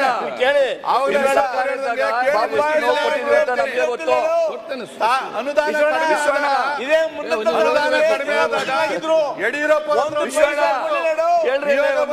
ಪೊಲಿಟಿಕಲ್ ಸೆಕ್ರೆಟರಿ ಸುರೇಶ್ ಕುಮಾರ್ ಕೋಟಿ. ಅದಕ್ಕೋಸ್ಕರ ನಮ್ಗೆ ಅನುದಾನವನ್ನ ಕೊಡಬೇಕು. ಮುಖ್ಯಮಂತ್ರಿಗಳು ನಮ್ಮ ಕಡೆನೂ ನೋಡ್ಬೇಕು ಅಂತಕ್ಕಂಥದ್ದು. ಉಪಮುಖ್ಯಮಂತ್ರಿಗಳು ಕೂಡ ಬೆಂಗಳೂರಿಗೆ ಗಮನ ಹರಿಸಬೇಕು ಅಂತ ಹೇಳಿ ಮಾತಾಡ್ತೀನಿ. ಅಲ್ಲ, ಇಂದಿನ ಸರ್ಕಾರ ಕೂಡ ವಾಪಸ್ ತಗೊಂಡ್ಬಿಟ್ರೆ ಸ್ಪೀಕರ್ ಸದಸ್ಯರಾಗಿದ್ದಾರೆ. ಸಂಖ್ಯೆ ಸದಸ್ಯ ಅನುಗ ಕೊಡ್ತಾರೆ, ಕೂತ್ಕೊಳ್ಳಿ. ಊಟ ಆದ ತಕ್ಷಣ ಬಂದು ಸಭಾಧ್ಯಕ್ಷರೇ, ಬೆಳಗ್ಗೆಯಿಂದ ಬೆಂಗಳೂರು ಬಗ್ಗೆ, ಟನಲ್ ಬಗ್ಗೆ, ಎಲ್ಲ ವಿಷಯಗಳ ಬಗ್ಗೆನೂ ಚರ್ಚೆ ನಡೆದಿದೆ ಸಭಾಧ್ಯಕ್ಷರೇ. ಶೈಲೇಂದ್ರ ಕೊಡುವ, ಗಡಿಬಿಡಿ ಮಾಡಬೇಡಿ. ಭಾಳ ಪ್ರಮುಖವಾಗಿ ಬೆಂಗಳೂರು ಇವತ್ತು ಇಡೀ ರಾಜ್ಯಕ್ಕೆ ಸಂಪನ್ಮೂಲನ ಕೊಡ್ತಾ ಇರೋಂಥ ಒಂದು ಬೆಂಗಳೂರು ನಗರ. ಇವತ್ತು ಬೆಂಗಳೂರು ನಗರಕ್ಕೇನೆ ಕಷ್ಟದ ಪರಿಸ್ಥಿತಿ ಬಂದಿದೆ. ಇತಿಹಾಸದಲ್ಲಿ ನಾನು ಒಂದು 40 ವರ್ಷದಿಂದ ಎಮ್ ಜಿ ರೋಡಲ್ಲಿ ಓಡಾಡ್ತಾ ಇದ್ದೀನಿ ಸಭಾಧ್ಯಕ್ಷ. ನಾನು ಎಮ್ ಜಿ ರೋಡಲ್ಲಿ ಗುಂಡಿ ನೋಡಿರಲಿಲ್ಲ ಸಭಾಧ್ಯಕ್ಷ. ಫಸ್ಟ್ ಟೈಮ್ ಎಮ್ ಜಿ ರೋಡಲ್ಲಿ ಗುಂಡಿ ನೋಡಿದ್ದೀನಿ. ಸರಿಪಡಿಸುವ. ಮಾಡಿಸ್ಕೊಡಿ ಸಭಾಧ್ಯಕ್ಷ. ತಾವು ಹೇಳಿದ್ಮೇಲೆ ನಂಗೆ ನಂಬಿಕೆ ಇದೆ ಸಭಾಧ್ಯಕ್ಷ. ಇದನ್ನ ಬಿಟ್ಟು ಟನಲ್ ಬಗ್ಗೆ ಮಾತಾಡಿದ್ದಾರೆ ಸಭಾಧ್ಯಕ್ಷ. ಬಹುಶಃ ವಿಶ್ವೇಶ್ವರಯ್ಯ ಅವರು ಇವತ್ತು ಇರಬೇಕಾಯ್ತು ಸಭಾಧ್ಯಕ್ಷ. ತುಂಬ ಚೆನ್ನಾಗಿರೋದು. ಯಾತಕ್ಕೆ ಅಂದರೆ ಮೆಟ್ರೋ ಎಲ್ಲಿ ಹೋಗಿದೆ, ಮೆಟ್ರೋ ಪಿಲ್ಲರ್ ಎಲ್ಲಿದೆ, ಆ ಪಿಲ್ಲರ್ ಕೆಳಗಡೆ ಪೈಲು 60 ಫೀಟ್ ಇದೆ ಸಭಾಧ್ಯಕ್ಷರೇ. ಆ 60 ಅಡಿ ಕೆಳಗಡೆ ಟನಲ್ ಹೋಗ್ತಾ ಇದೆ ಸಭಾಧ್ಯಕ್ಷರೇ. ಬಹುಶಃ ಪ್ರಪಂಚದಲ್ಲಿ ಯಾರೂ ಈ ಆಲೋಚನೆ ಮಾಡಿಲ್ಲ ಸಭಾಧ್ಯಕ್ಷರೇ. ಫಸ್ಟ್ ಟೈಮ್ ನಾವೇ ಮಾಡಿರೋವಂಥದ್ದು ಇದು. ಯಾಕಂದರೆ ರಸ್ತೆ ಇರೋದು ಒಂದು 60 ಅಡಿ 40 ಅಡಿ ಇದೆ. ಓಕೆ. ಟನಲ್ 24 ಮೀಟರ್ ಇದೆ ಸಭಾಧ್ಯಕ್ಷ. ಭಾಳ ಒಳ್ಳೆ ಕಾನ್ಸೆಪ್ಟು ಇದು. ಜನರಿಗೆ ಒಳ್ಳೇದಾಗಲಿ. ಆಮೇಲೆ ಎಲ್ಲದಕ್ಕಿಂತ ಸಂತೋಷ ಸುದ್ದಿ ಏನು ಅಂದರೆ ಟನಲಲ್ಲಿ ಓಡಾಡೋರು 1 ಕಿಲೋಮೀಟ್ರಿಗೆ 16 ರೂಪಾಯಿ 75 ಪೈಸೆ ಕೊಡ್ಬೇಕು ಸಭಾಧ್ಯಕ್ಷ. ಅದು ಸ್ವಲ್ಪ ಕಡಿಮೆ ಮಾಡೋಕ್ಕೆ ಕೇಳಬೇಕು ರೇಟ್. ಓಕೆ. ಜೊತೆಯಲ್ಲಿ ಟನಲ್ ಮಾಡಬೇಕು ಅಂದರೆ ಸಭಾಧ್ಯಕ್ಷರೇ ರ್ಯಾಂಪ್ 1:30 1:40 ಅಂತ ಮಾಡ್ತಾರೆ ಸಭಾಧ್ಯಕ್ಷ. ಟೆಕ್ನಿಕಲ್ ಆಗಿ ಒಂದು ಟನಲಿಂದ ನಾವು ಹೊರಗಡೆ ಬರಬೇಕು ಎಲ್ಲಾದರೂ ಅಂದರೆ 1000 ಮೀಟರ್ ಬೇಕಾಗತ್ತೆ ಸಭಾಧ್ಯಕ್ಷರೇ. ಆ 1000 ಮೀಟರ್ ಎಲ್ಲಿ ಮಾಡ್ತಾರೆ ಅಂತ ಗೊತ್ತಿಲ್ಲ. ಅದು ಮಾಡಲಿ, ಆಮೇಲೆ ನಾವು ಸಂತೋಷ ಪಡೋಣ. ಈಗ ಟನಲ್ ಬೇಕಾ ಬೇಡವಾ? ಮಾಡಲೇಬೇಕು. ಆಯ್ತು, ಮುಗಿತಲ್ಲ ಮತ್ತೇನು. ಇದನ್ನ ಮೆಟ್ರೋ ಪೈಲ್ ಕೆಳಗಡೆ ಇಂಜಿನಿಯರ್ ನೋಡ್ತಾರೆ, ನಾವ್ಯಾಕೆ ಟೆನ್ಷನ್ ಮಾಡುದು? ಅದು ಸಂತೋಷ ಪಡ. ಇಂಜಿನಿಯರ್ ನೋಡ್ತಾರೆ, ಅದನ್ನ ನಾವು ನೋಡೋಣ ಸಭಾ. ಓಕೆ. ಆಮೇಲೆ ಬೆಂಗಳೂರಿಗೆ ನಾವು ಬರಬೇಕು ಅಂದ್ರೆ ಏರ್ಪೋರ್ಟಿಂದ, ಬಾಂಬೆಯಿಂದ ಇರ್ಬೋದು, ಡೆಲ್ಲಿಯಿಂದ ಇರ್ಬೋದು, ಎಲ್ಲಿಂದ ಬಂದ್ರೂ ಝೀರೋ ಟ್ರಾಫಿಕ್ ಇಲ್ಲದೆ ಬಂದರೆ ನಾವು ಹೆಬ್ಬಾಳದಿಂದ ಸಿಟಿ ಒಳಗೆ ಬರೋಕ್ಕೆ ಎಷ್ಟು ಟೈಮ್ ಆಗುತ್ತೆ ಅಂತ ನೋಡ್ಕೋಬೇಕು ಸಭಾಧ್ಯಕ್ಷರೇ. ಯಾತಕ್ಕೆ ಮಾತು ಹೇಳ್ತೀನಿ ಅಂದರೆ ಅಲ್ಲಿಂದ ಬರೋದಕ್ಕೆ 3/4 ಗಂಟೆ ಹೈದರಾಬಾದು, ಚೆನ್ನೈ, ಬಾಂಬೆ ಇಲ್ಲೆಲ್ಲದ್ರಿಂದ 1 ಅವರ್. ಹೆಬ್ಬಾಳ ಟ್ರಾಫಿಕ್ ಮುಂದಕ್ಕೆ ಹೋಗೋದಕ್ಕೆ 2 ಅವರ್ ಬೇಕು ಸಭಾಧ್ಯಕ್ಷ. ಯಾತಕ್ಕೆ ಮಾತು ಹೇಳ್ತಾ ಇದ್ದೀನಿ ಅಂದರೆ ನಮ್ಮ ಮುಖ್ಯಮಂತ್ರಿಗಳು ಇಲ್ಲೇ ಇದ್ದಾರೆ. ಒಂದು ನಿಮಿಷ ಅಣ್ಣ ಅಲ್ಲ, ದಯವಿಟ್ಟು ಅದಕ್ಕೆ ಯಾರು ಕಾರಣಕರ್ತರು ನಾನು ಗೊತ್ತಿದೆಯಲ್ಲ. ನಾನು ಹೇಳ್ತೀನಿ ಅಣ್ಣ, ಅದು ಹೇಳ್ತೀನಿ. ಟನಲ್ ಬಗ್ಗೆ ನಾನು ಮಾತಾಡಲ್ಲ, ಅದು ಮುಗೀತು. ಇವತ್ತು ಹೆಬ್ಬಾಳ ಟ್ರಾಫಿಕ್ ಬಗ್ಗೆ ಮುಖ್ಯಮಂತ್ರಿಗಳು ನಿನ್ನೆ ಒಂದು ಉದ್ಘಾಟನೆ ಮಾಡಿದ್ದಾರೆ, ಒಂದು ಸರ್ವಿಸು ಫ್ಲೈಓವರ್ ಉದ್ಘಾಟನೆ ಮಾಡಿದ್ದಾರೆ. ಬಹುಶಃ ಇದು ಗುದ್ಲಿಚ್ ಪೂಜೆ ಮಾಡಿದ್ದು 2016-17ರಲ್ಲಿ ಮಾಡಿದ್ದು. ಅವರೇ ಉದ್ಘಾಟನೆ ಮಾಡಿದರೆ ಸಂತೋಷ. ಸಭಾಧ್ಯಕ್ಷರೇ, ಇವತ್ತು ನಾವು ರಾಜಕಾಲುವೆ ಪಕ್ಕದಲ್ಲಿ ಬಫರ್ ಝೋನ್ ಮಾಡ್ತಾ ಇದ್ದೀವಿ ಸಭಾಧ್ಯಕ್ಷರೇ. ಭಾಳ ಗಮನ ಹರಿಸುವಂಥದ್ದು. ಬಫರ್ ಝೋನಲ್ಲಿ ರಸ್ತೆ ಮಾಡ್ತಾ ಇದ್ದೀವಿ. ಮುಖ್ಯಮಂತ್ರಿಗಳು ರಸ್ತೆ ಮಾಡೋದಕ್ಕೆ 3000 ಕೋಟಿ ಅನುದಾನ ಇಟ್ಟಿದ್ದಾರೆ. ಆ ಅನುದಾನ 3000 ಕೊಟ್ಟಿರೋದು ಭಾಳ ವೇಗವಾಗಿ ಹೋಗ್ತಾ ಇದೆ. ಅದು ಎಷ್ಟು ವೇಗವಾಗಿದೆ ಅಂದರೆ ಈಗಾಗಲೇ ಅದನ್ನು ಟೆಂಡರ್ ಕರೆಯೋದೇನು, ರಸ್ತೆ ಮಾಡೋದಕ್ಕೇನು ಅಂದರೆ ಆ ರಾಜಕಾಲುವೆ ಬಫರ್ ಪಕ್ಕದಲ್ಲಿರೋ ಭೂಮಿ ಇದೆಯಲ್ಲ, ಈ ರಸ್ತೆ ಮಾಡೋಕ್ಕೆ ಮುಂಚೆ ಇವಾಗ ಅದು 4 ಕೋಟಿ ಸಭಾಧ್ಯಕ್ಷರೇ. ನಮ್ದು ಎಂಥ ಕಲ್ಪನೆ, ಎಂಥ ಆಲೋಚನೆ, ಎಷ್ಟು ದೂರದೃಷ್ಟಿ. ಈ ರಸ್ತೆ ಮಾಡಿದ ತಕ್ಷಣ ಅದು 100 ಕೋಟಿ ಸಭಾಧ್ಯಕ್ಷರೇ. ನಾವೇನು ಮಾಡೋದು? ಅಲ್ಲ, ಬೆಂಗಳೂರು ಒಳ್ಳೆ ಬೆಳವಣಿಗೆ ಆಗ್ತಾ ಇದೆ, ಭಾಳ ಸಂತೋಷ ಪಡ್ತಾ ಇರೋಂಥ ವಿಷಯ. ಇಂಥ ಪರಿಸ್ಥಿತಿಯಲ್ಲಿ ಮೊನ್ನೆ ಪ್ರಧಾನಮಂತ್ರಿಗಳು ಮತ್ತು ನಮ್ಮ ಮುಖ್ಯಮಂತ್ರಿಗಳು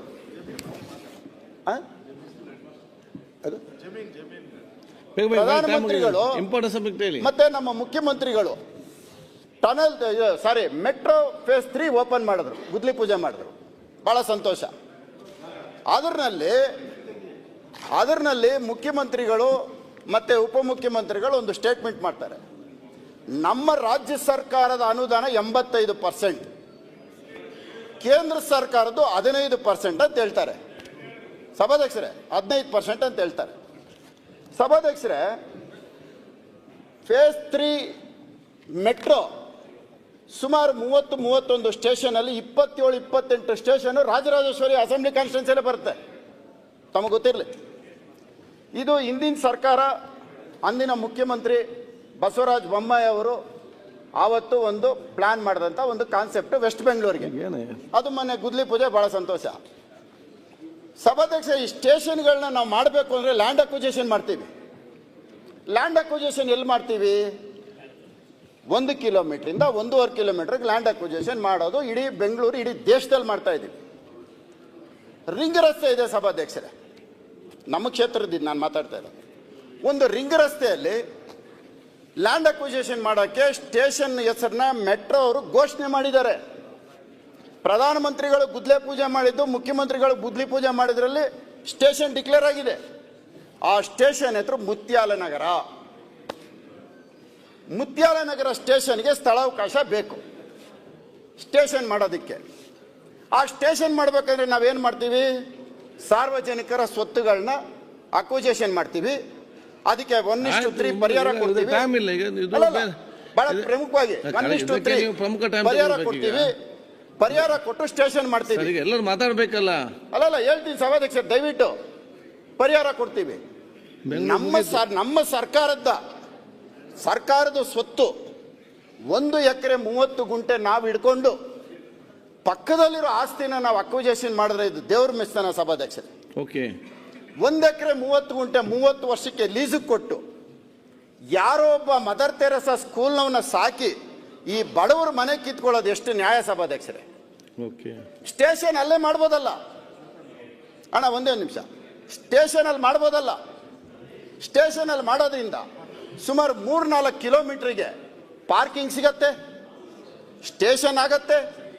ಮುತ್ಯಾಲ ನಗರ ಏನು ಘೋಷಣೆ ಆಗಿದೆ ಅದೇ ಜಾಗದಲ್ಲಿ ಮಾಡಿದ್ರೆ ಈ ಪಕ್ಕದಲ್ಲಿ ಬಡವರು ಪಾಪ 50-60 ವರ್ಷದಿಂದ ಪಿತ್ರಾರ್ಜಿತ ಆಸ್ತಿ, ಅಲ್ಲಿ ಯಾರು ವಲಸೆ ಬಂದಿರೋಂಥವ್ರು ಯಾರು ಇಲ್ಲ, ವಲಸೆ ಬಂದು ಜಾಗ ಖರೀದಿ ಮಾಡಿರೋರು ಯಾರು ಇಲ್ಲ. ಸ್ಥಳೀಯ ಜಾಲಹಳ್ಳಿ ಗ್ರಾಮಸ್ಥರು ಸುಮಾರು 7-8 ತಲೆಮಾರಿಯಿಂದ ಅಲ್ಲೇ ವಾಸ ಮಾಡ್ತಾ ಇರೋಂಥವ್ರು ಫಿನಿಶ್ ಮಾಡಿ. ಆಸ್ತಿ ಕಿತ್ಕೊಳ್ಳೋದು ಎಷ್ಟು ನ್ಯಾಯ? ಓಕೆ, ಒಂದೇ ನಿಮಿಷ ತಾಳಪ್ಪ, ಒಂದೇ ನಿಮಿಷ ಮುಗಿಸಿ. ಅಧ್ಯಕ್ಷರೇ, ಇದು ನಮ್ಮ ತಾಲೂಕಿನ ರೈತರು ಬೀದಿನಲ್ಲಿ ಇವತ್ತು ಹೋರಾಟವನ್ನ ಮಾಡ್ತಾ ಇದ್ದಾರೆ. ಮಾನ್ಯ ಅಧ್ಯಕ್ಷೆ, ನಮ್ಮ ಆನೇಕಲ್ ತಾಲೂಕಿನಲ್ಲಿ ಈಗಾಗಲೇ ಸುಮಾರು 5-6 ಕೈಗಾರಿಕಾ ಪ್ರದೇಶಗಳಿದ್ದಾವೆ ಆಲ್ರೆಡಿ. ಒಂದು Jigani industrial area, Hattibele industrial area, Veerasandra industrial area, Hebbagodi, Bommasandra. ಅದ್ರ ಜೊತೆಯಲ್ಲಿ ನಮ್ಮ ಭಾಗದಲ್ಲಿ ಇವತ್ತು Karnataka housing board, KHB, Surya city ನಗರ 1, ಸೂರ್ಯ ಸಿಟಿ 2, ಮತ್ತು ಸೂರ್ಯ ಸಿಟಿ 3, ಮತ್ತು ಸೂರ್ಯ ಸಿಟಿ 4.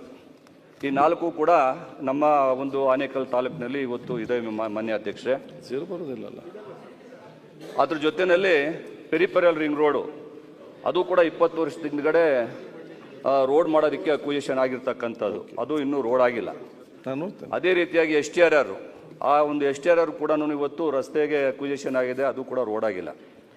ಇದು ನಮ್ಮ ಇವತ್ತು ರೈತರು ಸುಮಾರು 2450 ಎಕರೆ ಈಗ ನಮ್ಮ ಭಾಗದಲ್ಲಿ ಬೆಂಗಳೂರು ನಗರ ಜಿಲ್ಲೆ ಅಂದರೆ ಅಭಿವೃದ್ಧಿ ಆಗಿರ್ತಕ್ಕಂಥ ಒಂದು ಪ್ರದೇಶ.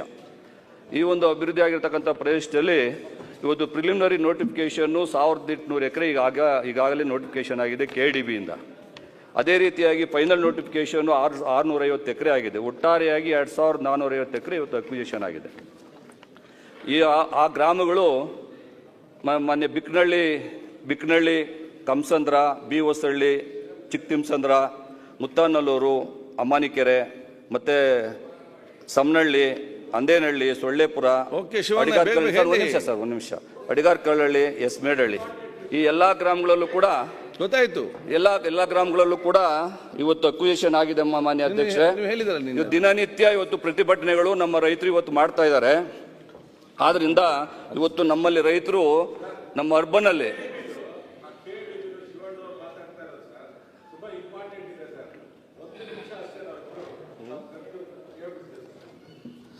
ಮಾನ್ಯ ಅಧ್ಯಕ್ಷೆ, ಈಗಾಗಲೇ ನಮ್ಮಲ್ಲಿ ರೈತರು ಅದನ್ನೇ ಇವತ್ತು ಬೆಳೆಗಳನ್ನು ನಂಬ್ಕೊಂಡಿರ್ತಕ್ಕಂಥ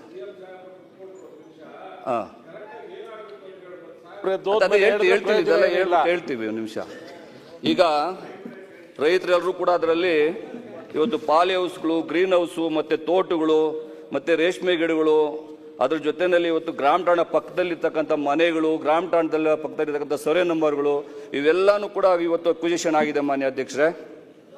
ಅದರಿಂದ ಏನಾಗ್ತಾ ಇದೆ ಅಂತ ಹೇಳಿದ್ರೆ ಇವತ್ತು ರೈತರು ಅದನ್ನೇ ನಂಬ್ಕೊಂಡಿರ್ತಕ್ಕಂಥವ್ರು, ಮತ್ತೆ ಅದರಲ್ಲಿ ಬೆಳೆ ಬೆಳೆದು ಜೀವನ ಮಾಡ್ತಾ ಇರ್ತಕ್ಕಂಥವ್ರು. ಅದಕ್ಕೋಸ್ಕರ ಇವತ್ತು ನಮ್ಮ ಭಾಗದಲ್ಲಿ ಇವತ್ತು ಅಕ್ವಿಸಿಷನ್ ಅವಶ್ಯಕತೆ ಇಲ್ಲ. ಬೇರೆ ಬೇರೆ ಜಿಲ್ಲೆಗಳು, ಅಭಿವೃದ್ಧಿ ಆಗದಿರ್ತಕ್ಕಂಥ ಜಿಲ್ಲೆಗಳು ಸುಮಾರಿದ್ದಾವೆ, ಅಲ್ಲಿ ಹೋಗಿ ಅಕ್ವಿಸಿಷನ್ ಮಾಡಿ ಇವತ್ತು KDBನ ಅಲ್ಲಿ ಡೆವಲಪ್ಮೆಂಟ್ ಮಾಡ್ಬೋದಾಯಿತು. ಆದರೆ ನಮ್ಮ ಬೆಂಗಳೂರು ನಗರ ಜಿಲ್ಲೆ ಇವತ್ತು ಸಂಪೂರ್ಣವಾಗಿ ಅಭಿವೃದ್ಧಿ ಆಗಿದೆ. ಇಲ್ಲಿ ಬಂದ್ಬಿಟ್ಟು ಎಲ್ಲೋ ಒಂದು ಸ್ವಲ್ಪ ಅಲ್ಲಿ ಜಾಗ ಇದ್ರೆ ಅದನ್ನ ಇವತ್ತು 2450 ಎಕರೆ ಇವತ್ತು ಅಕ್ವಿಸಿಷನ್ ಆಗಿದೆ. ಅದನ್ನ ಮಾನ್ಯ ಮಂತ್ರಿಗಳಲ್ಲೂ ಕೂಡ ನಾನು ಹೋಗಿ ಎಂ ಬಿ ಪಾಟೀಲ್ ಹತ್ರ ಸರ್ ಒಂದ್ ನಿಮಿಷ ಮಾನ್ಯ ಏನಾಗಿದೆ, ಬೆಂಗಳೂರು ಒಂದು ಸಿಟಿ ಇತ್ತು, ಅದಾದ್ಮೇಲೆ ಗ್ರೀನ್ ಬೆಲ್ಟ್ ಅಂತ ಇತ್ತು ಅಧ್ಯಕ್ಷರೇ.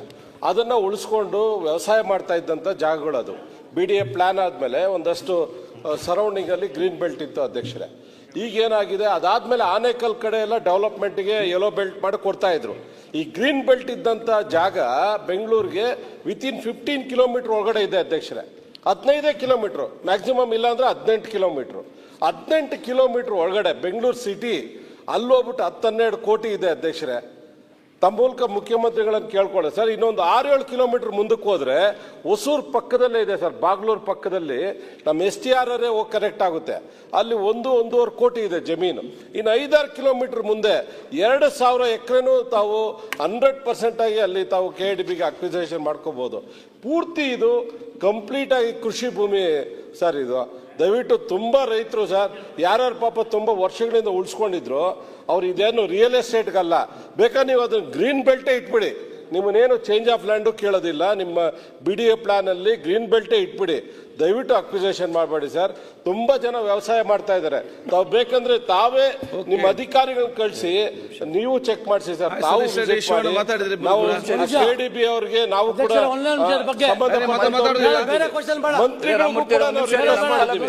ಶಿವಣ್ಣ ಅವರ ಕಾನ್ಸ್ಟಿಟ್ಯೂನ್ಸಿ ಸರ್, ನಮಗೂ ಎಲ್ಲರೂ ಕೂಡ ಕನೆಕ್ಟೆಡ್. 3 ತಿಂಗಳಿಂದ ಅಲ್ಲಿ ಸ್ಟ್ರೈಕ್ ಮಾಡ್ತಾನೆ ಇದ್ದಾರೆ. ನಿನ್ನೆ ತಾಲೂಕ್ ಆಫೀಸ್ ನ ಅವರೆಲ್ಲ ಬಂದ್ ಮಾಡಿಸಿ 5,000 ಜನ ಹೋರಾಟ ಮಾಡ್ತಾ ಇದ್ದಾರೆ ಅಧ್ಯಕ್ಷರೇ. ದೊಡ್ಡ ಮನ್ಸು ಮಾಡಿ ಸರ್, ದಯವಿಟ್ಟು ಇನ್ನೊಂದು 5-6 ಕಿಲೋಮೀಟರ್ ಮುಂದಕ್ಕೆ ಹೋದ್ರೆ ಕೃಷಿ ಭೂಮಿ ಅಲ್ಲ, ಅದು ಸ್ವಲ್ಪ ಬೆಟ್ಟ ಗುಡ್ಡಗಳಿದಾವೆ ಸರ್. ಆಮೇಲೆ ಹೊಸೂರು ತಮಿಳುನಾಡು ಇದೆ ಅಲ್ಲ, ಸಿಪ್ಕಾಟ್ ಸರ್, ಅದೆಲ್ಲ ಕನೆಕ್ಟಿವಿಟಿ ರೋಡ್ ಇದೆ STRR. ಈ ಸರ್ಜಾಪುರ ರೋಡ್ ಜನ ಓಡಾಡಕ್ಕೆ ಆಗ್ತಾ ಇಲ್ಲ ಸರ್. CM ಸಾಹೇಬ್ ದಯವಿಟ್ಟು ಅದನ್ನ ಸ್ವಲ್ಪ ಸ್ಥಗಿತ ಮಾಡಿಸಿ ಸರ್. ತುಂಬಾ ದೊಡ್ಡ ಹೋರಾಟಗಳಾಗ್ತಾ ಇದೆ. KDB ಇಂದ 18 ಕಿಲೋಮೀಟರ್ ಸಿಟಿಯಲ್ಲಿ ಒಂದೇ ಸೆಕೆಂಡ್ ಸರ್, 18 ಕಿಲೋಮೀಟರ್ ಒಳಗಡೆ ದಯವಿಟ್ಟು ಮಾಡೋದು ಬೇಡ ಸರ್. ತಾವು ಅದು ವರದಿ ತರಿಸ್ಕೊಂಡು ಸ್ವಲ್ಪ ಅವ್ರನ್ನ ಇಯರ್ ಮಾಡಿ ಸರ್, ಅಲ್ಲಿನ ರೈತರನ್ನ ಇಯರ್ ಮಾಡಿ ಸರ್. ದಯವಿಟ್ಟು ಕೈ ಮುಗಿದು ಕೇಳ್ಕೊತೀವಿ. ಆ ಭಾಗದ ಜನ ನಿಜವಾಗ್ಲೂ ನೇಣು ಹಾಕೊಳ್ಳೋ ಪರಿಸ್ಥಿತಿ. ಸತೀಶ್ ದಯವಿಟ್ಟು ಸರ್ ಸಹಾಯ ಮಾಡಿ. ಅಧ್ಯಕ್ಷ ಒಂದೇ ನಿಮಿಷ, ಈಗಾಗಲೇ ನಿಮಿಷ ರಾಮಮೂರ್ತಿ ಕೇಳಿ. ಆಯ್ತು, ಇದ್ರ ಬಗ್ಗೆ ನಾನು ಆಯ್ತು ಏನಾಯ್ತು ಏನು ಅಂದ್ರೆ ಆನೇಕಲ್ ತಾಲೂಕ್ದೆ ಇದ್ರ ಬಗ್ಗೆ ನೋಡಿ ಸರ್, ಇಲ್ಲಿ ಸರ್ಜಾಪುರ ಹೋಬಳಿ 11 ಹಳ್ಳಿಗಳು ಅಲ್ಲ, ಲಾಸ್ಟ್ 11 ಹಳ್ಳಿಗಳಲ್ಲಿ ಇವತ್ತು ರೇಷ್ಮೆ ಬೆಳೆ ಇದೆ ಅಧ್ಯಕ್ಷರೇ. ಇವತ್ತು ಬಹಳ ಒಂದು ರೇಷ್ಮೆ ಬೆಳೆಗೆ ಇದೆ, ಫಲವತ್ತಾದ ಕೃಷಿ ಭೂಮಿ ಸುಮಾರು 2350 ಎಕರೆ ನಾನು CA ಹಾಕಿದ್ದೆ. ಇದರಲ್ಲಿ ಅವಶ್ಯಕತೆ ಆ ಕಡೆ ಹೊಸೂರು, ಆ ಕಡೆ ಹೊಸೂರು ಭಾಗದಲ್ಲಿ ಕೈಗಾರಿಕಾ ಪ್ರದೇಶ. ಇಲ್ಲಿ ಆನೇಕಲ್ ತಾಲೂಕಲ್ಲಿ ಸಾವಿರಾರು ಜನ ರೈತರುಗಳು ಇವತ್ತು ಹೋರಾಟವನ್ನ ಮಾಡ್ತಾರೆ. ಎಲ್ಲರೂ ಕೂಡ ರದ್ದು ಮಾಡಬೇಕು. ಮಾನ್ಯ ಮುಖ್ಯಮಂತ್ರಿಗಳು ದೇವನಹಳ್ಳಿ ರದ್ದು ಮಾಡಿದ್ದಾರೆ.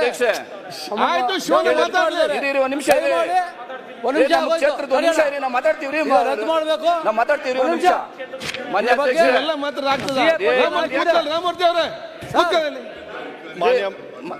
ದಯಮಾಡಿ ರದ್ದು ಮಾಡಿ ಅಂತ ಕೇಳ್ಕೊಂತೀನಿ. ವಿಚಾರವಾಗಿ ಸಂಬಂಧಪಟ್ಟಂತ ಈಗ ಶಿವಣ್ಣ ಅವರೇ, ಮಾನ್ಯ ಮುಖ್ಯಮಂತ್ರಿ ಹೇಳ್ತಾರೆ, ತಾವು ಮತ್ತೆ ಸತೀಶ್ ವಿಚಾರ ಹೇಳಿದ್ದೀರಿ, ಸಂಬಂಧಪಟ್ಟಂತ ಸಂಬಂಧಪಟ್ಟಂತ ಅಧಿಕಾರಿಗಳ ಜೊತೆ ಕರೆದು ಮಾತಾಡ್ತೇನೆ. ಶಿವಣ್ಣ ಅವರೇ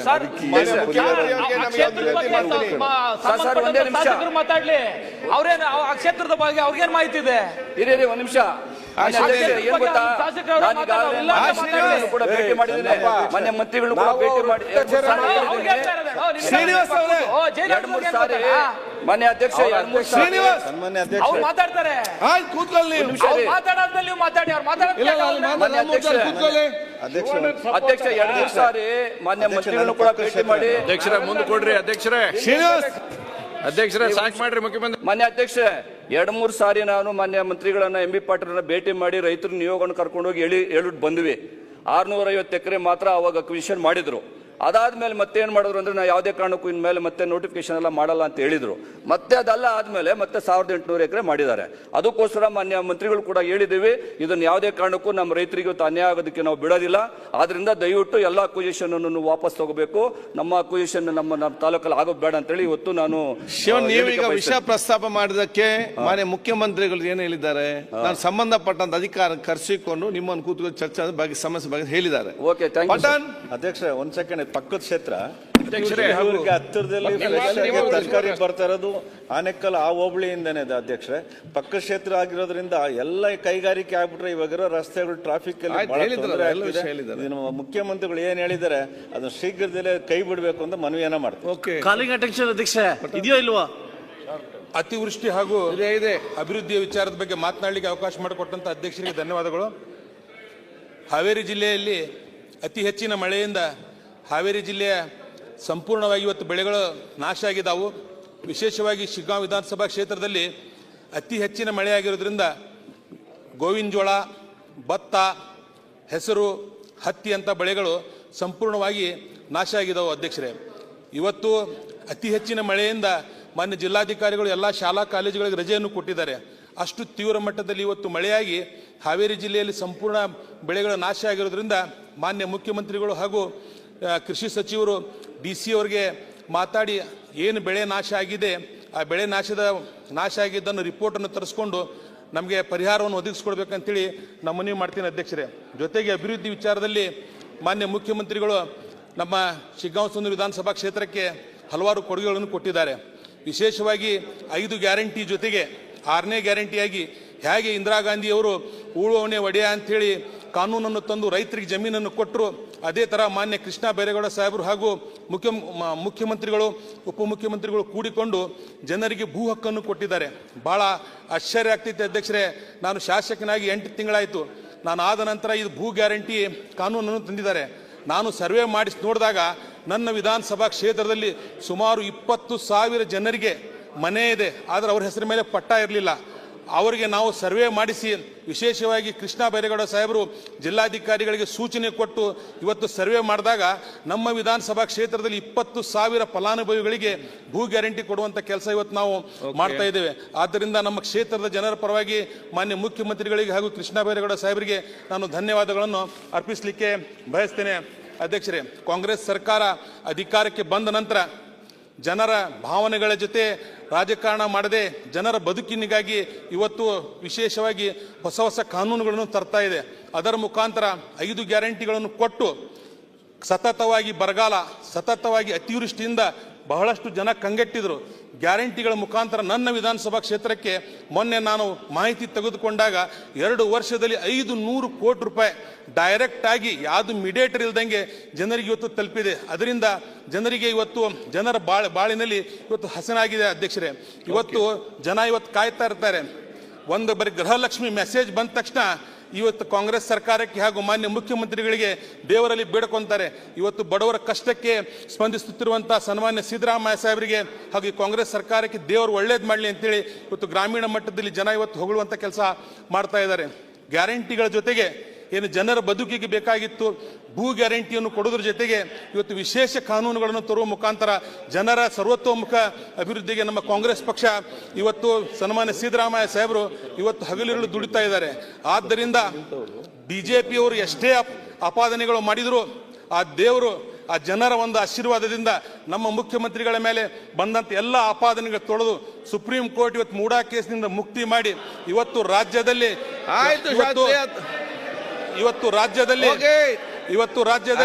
ಅಭಿವೃದ್ಧಿ ಪರ್ವ ನಡೀತಾ ಇದೆ.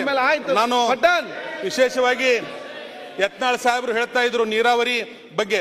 ಇವತ್ತು ಕೇಂದ್ರ ಸರ್ಕಾರ ಇವತ್ತು ಮನಸ್ಸು ಮಾಡಿದ್ರೆ ಕಳಸಾ ಬಂಡೂರಿ ಯೋಜನೆ ಆಗಲಿ, ಕೃಷ್ಣಾ ಕಣಿವೆ ಯೋಜನೆ ಆಗಲಿ, ಇವತ್ತು ನನ್ನ ವಿಧಾನಸಭಾ ಕ್ಷೇತ್ರಕ್ಕೆ ನಮ್ಮ ಲೋಕಸಭಾ ಸದಸ್ಯರು ಹಾಗೂ ಮಾನ್ಯ ಮಂತ್ರಿಗಳು ಜೋಶಿ ಸಾಹೇಬರು ಬಂದಾಗ ನಾನು ಅವ್ರಿಗೆ ಮನವಿ ಮಾಡಿದೆ, ಸರ್ ವರ್ಧಾ ಬೇಡ್ತಿ ನದಿಯನ್ನು ತಾವು ಜೋಡಣೆ ಮಾಡಬೇಕು. ಅವ್ರು ಅವಾಗ ಹೇಳಿದರು ನಾವು ರಾಜ್ಯ ಸರ್ಕಾರದಿಂದ DPR ಕಳಿಸಿದ್ರೆ 100% ಮಾಡ್ತೇನೆ ಅಂತ ಹೇಳಿದರು. ನಾನು ಮಾನ್ಯ ಮಂತ್ರಿಗಳಲ್ಲಿ ನಾನು ಮನವಿ ಮಾಡ್ತೇನೆ, ಆದಷ್ಟು ಬೇಗ ವರ್ಧಾ ಬೇಡ್ತಿ ನದಿಯ DPR ಅನ್ನು ಕೇಂದ್ರಕ್ಕೆ ಕಳಿಸಬೇಕು. ಯಾಕಂತ ಹೇಳಿದ್ರೆ ನಮ್ಮ ಹಾವೇರಿ ಜಿಲ್ಲೆ, ಹಾವೇರಿ, ಗದಗ, ಧಾರವಾಡ ಜಿಲ್ಲೆ, ಇಲ್ಲಿ ಯಾವುದೇ ನೀರಾವರಿ ಸೌಲಭ್ಯಗಳಿಲ್ಲ. ಇದು ನಾವು ಕಂಪ್ಲೀಟ್ಲಿ ಮಳೆ ಆಶ್ರಿತ ಇದ್ದೀವಿ. ಹಿಂಗೆ ಅತಿವೃಷ್ಟಿ ಆಗ್ಬಿಟ್ರೆ ಯಾವ ಬೆಳೆನೂ ನಮ್ಮ ಕೈಗೆ ಬರೋದಿಲ್ಲ. ಅನಾವೃಷ್ಟಿ ಆದಾಗೂ ನಮ್ಮ ಕೈಗೆ ಬರೋದಿಲ್ಲ, ಅತಿವೃಷ್ಟಿ ಆದಾಗೂ ನಮ್ಮ ಕೈಗೆ ಬರೋದಿಲ್ಲ. ಒಮ್ಮೆ ವರ್ಧಾ ಬೇಡ್ತಿ ನದಿ ಜೋಡಣೆ ಆದ್ರೆ ಹಾವೇರಿ, ಗದಗ, ಧಾರವಾಡ ಜಿಲ್ಲೆ ಸಂಪೂರ್ಣ ನೀರಾವರಿ ಆಗ್ತೈತಿ. ಇವತ್ತು ಕೊಪ್ಪಳದವರು ಹೇಗೆ 2 ಬೆಳೆ ತಗೊಂತಾರೆ, ನಮ್ಮ ದಾವಣಗೆರೆಯವರು ಹೇಗೆ 2 ಬೆಳೆ ತಗೊಂತಾರೆ, ನಮ್ಗೆ ಒಂದು ಬೆಳೆನೂ ಕೈಗೆ ಬರ್ತಾ ಇಲ್ಲ. ಆದ್ದರಿಂದ ನಮ್ಮ ರಾಜ್ಯ ಸರ್ಕಾರ ಏನು ಹೊಸ ಹೊಸ ಯೋಜನೆಗಳನ್ನು ತರ್ತಾ ಇದೆ, ನಾನು ಮಾನ್ಯ ಕೇಂದ್ರ ಸರ್ಕಾರಕ್ಕೆ ನಮ್ಮ ರಾಜ್ಯದಿಂದ ಯಾವಾಗಲೂ ಅತಿ ಹೆಚ್ಚು MP ಗಳನ್ನು ನಮ್ಮ ಕರ್ನಾಟಕ ರಾಜ್ಯ ಕೊಟ್ಟೈತಿ. 4 ಲಕ್ಷ ಕೋಟಿ ಪ್ರತಿ ವರ್ಷ ಇವತ್ತು GST ರೂಪದಲ್ಲಿ ಕೇಂದ್ರ ಸರ್ಕಾರ ಕಲೆಕ್ಟ್ ಮಾಡಿಕೊಂಡು ವಾಪಸ್ ನಮ್ಗೆ ಯಾವುದೇ ರೀತಿಯಲ್ಲಿ ಅವರು ಅನುಕೂಲ ಮಾಡ್ತಾ ಇಲ್ಲ. ಮಾನ್ಯ BJP ಸದಸ್ಯರು ನಾನು ಮನವಿ ಮಾಡ್ತೇನೆ, ತಾವು ಕೂಡ ಕೇಂದ್ರ ಸರ್ಕಾರದ ಮೇಲೆ ಒತ್ತಡ ಹೇರಿ ಕೃಷ್ಣಾ ಕಣಿವೆಗೆ ಹೆಚ್ಚಿನ ದುಡ್ಡನ್ನು ಕಳಿಸ್ರಿ, ಯೋಜನೆಯನ್ನು ಜಾರಿಗೆ ತರುವಲ್ಲಿ ಪ್ರಯತ್ನ ಮಾಡಿ. ವಿಶೇಷವಾಗಿ ಹಾವೇರಿ ಜಿಲ್ಲೆಗೆ ಬೇಕಾದಂತ ವರ್ಧಾ ಬೇಡ್ತಿ ನದಿಯನ್ನು ತಾವು ಮಾಡಿ ಹಾವೇರಿ ಮತ್ತು ಗದಗ, ಧಾರವಾಡ ಜಿಲ್ಲೆಯನ್ನು ಸಂಪೂರ್ಣ ನೀರಾವರಿಯಾಗಿ ಮಾಡಬೇಕಂತ ಹೇಳಿ ತಮ್ಮಲ್ಲಿ ಮನವಿಯನ್ನು ಮಾಡಿಕೊಂಡು ಗ್ಯಾರಂಟಿಗಳ ಜೊತೆಗೆ ಅಭಿವೃದ್ಧಿಯನ್ನು ಮಾಡುವಂತ ಮಾನ್ಯ ಸನ್ಮಾನ್ಯ ಸಿದ್ದರಾಮಯ್ಯ ಸಾಹೇಬರಿಗೆ ನಾನು ಅಭಿನಂದನೆ ಸಲ್ಲಿಸಿ, ಭೂ ಗ್ಯಾರಂಟಿಯನ್ನು ಕೊಟ್ಟಂತ ಮಾನ್ಯ ಕೃಷ್ಣ ಬೈರೇಗೌಡ ಸಾಹೇಬರಿಗೆ ಶಿಗ್ಗಾಂವ ಸುಂದರ ವಿಧಾನಸಭಾ ಕ್ಷೇತ್ರದ ಪರವಾಗಿ ನಾನು ಅಭಿನಂದನೆ ಸಲ್ಲಿಸ್ತೇನೆ.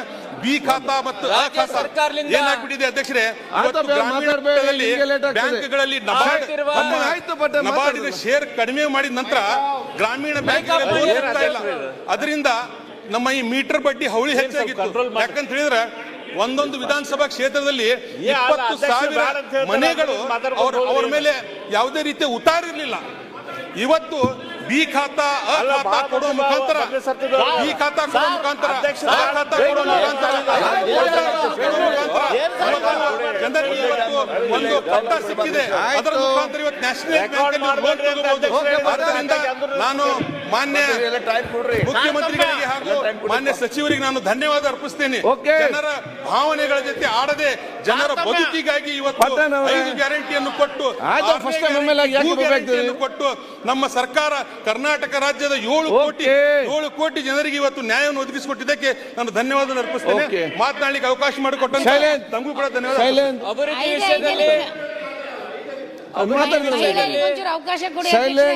ತೆಂಗಿನಕಾಯಿ, ಶಾರದಪುರ ನಾಯ್ಕ್ ಮತ್ತು ಡಾಕ್ಟರ್ ಕೃಷ್ಣ ನಾಯ್ಕ್ ಎಲ್ಲರೂ ಕೊಡ್ತೇನೆ.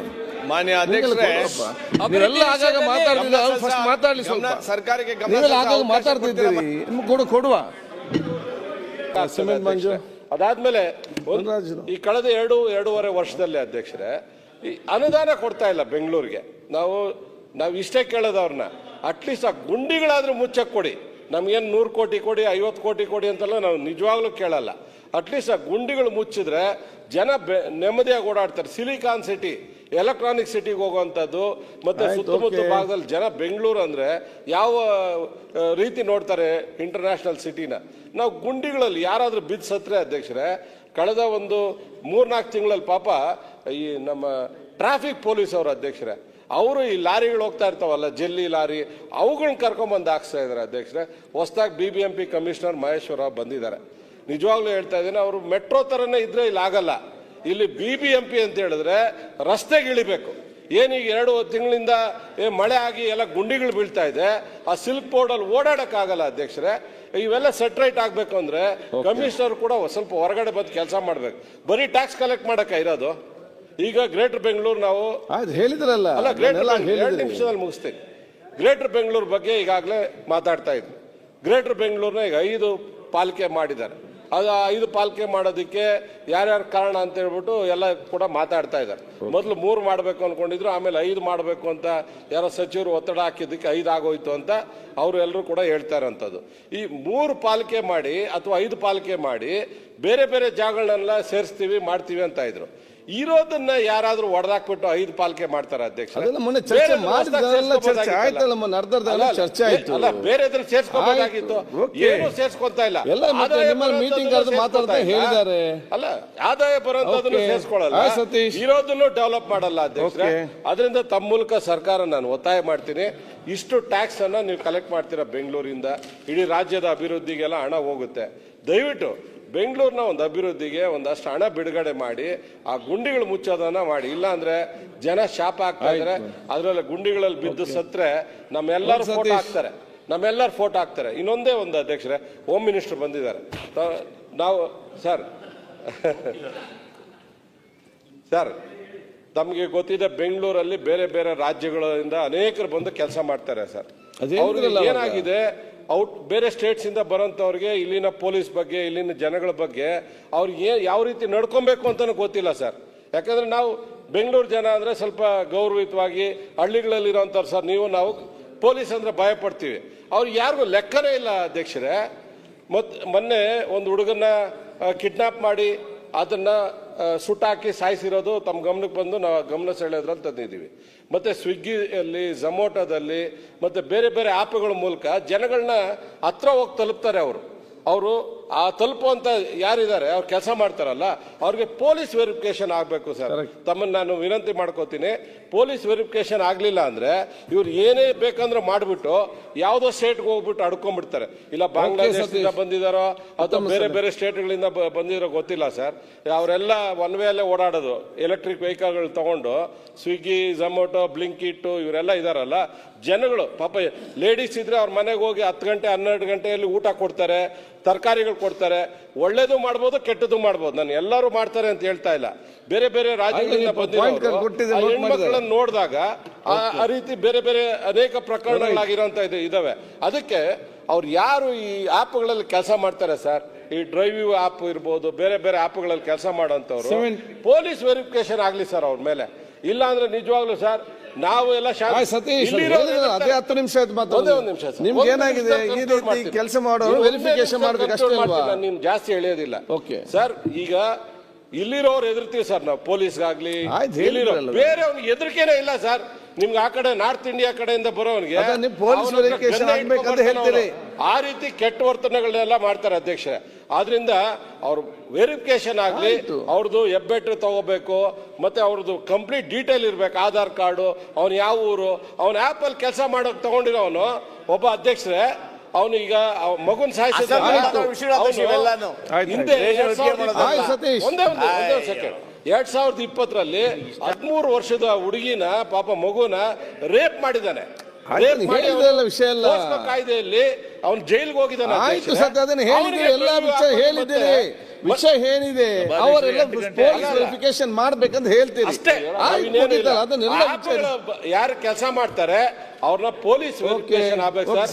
ಹೋಮ್ ಮಿನಿಸ್ಟರ್ ಸರ್, ದಯವಿಟ್ಟು ಇದನ್ನು ತಮ್ಮ ಅಧಿಕಾರಿಗಳಿಗೆ ಹೇಳ್ಬೇಕು ಅಂತ ಅಧ್ಯಕ್ಷರ ಮೂಲಕ ತಮ್ಮ ಕೇಳ್ಕೊಂಡು ಧನ್ಯವಾದ ಸರ್. ಮಾನ್ಯ ಸಭಾಧ್ಯಕ್ಷ ಅವಕಾಶಕ್ಕಾಗಿ ಧನ್ಯವಾದಗಳು.